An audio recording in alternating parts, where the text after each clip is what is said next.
What is abusing a vehicle? You could say abusing machinery, same bracket. What does that mean? That means that you've made something and then you left it in the rain, you wanted it to go flat out and last forever and all these things. And then, but it doesn't, and it breaks down.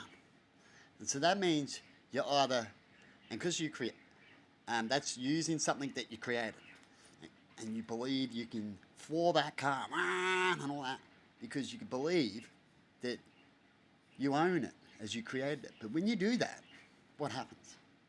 What happens to a vehicle when you overdo things? They tend to break down, right? Or if the bit wasn't right, all the bits doesn't work properly, as they say in science. Definitely with an engine, you only need one critical bit of hundreds of bits, and the whole thing will not function properly. Right?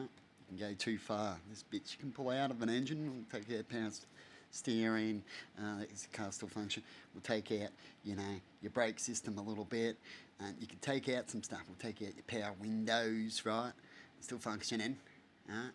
But there's critical points where you can't take out because what happens? That means that you either lose it or you got to fix what you abused, doesn't it? And those things, you can do that because they're called life lessons, right? But when you go out there and you take things and abuse things the same way that God created or someone else created, what does that mean then? What are you now? Are you better as an abuser or are you better righteously? You know what I mean? So, why do you abuse things out there? Sometimes you can abuse things that you created to make yourself feel better, right? Like someone in a vehicle. I've been there before.